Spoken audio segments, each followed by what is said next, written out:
know what that figure is?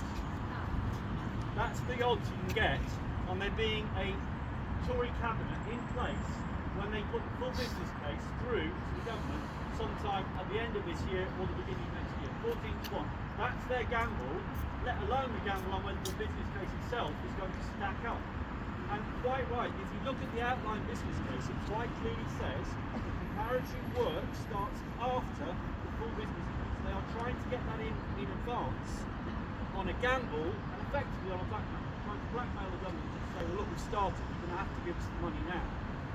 Last Thursday, we don't know what was discussed in audit, but it was discussed in audit, this road, in closed session, which is outrageous, but clearly there are some concerns about the management of it.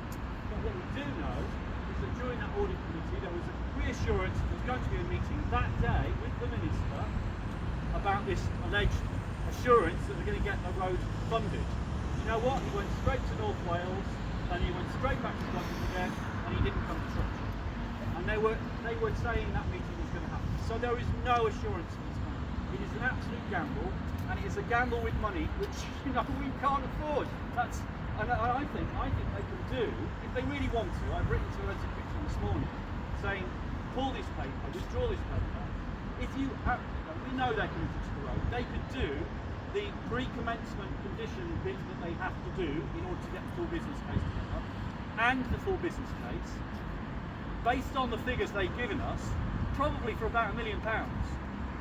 So 16 of that £17 million is pure gamble and purely to get ahead of the game to try and force the hand of the government, a government that probably isn't going to be in place when they get to that stage anyway. It's completely outrageous waste of Shropshire taxpayers' money, which will come back to haunt us, undoubtedly, because that £17 million, assuming the road doesn't go ahead, will have to come out of revenue spending, or paying for that debt will have to come out of revenue spending. It's a completely outrageous way to go about things, and it's a complete reversal of what they said in the outline business case, which is all that stuff happens after the full business case.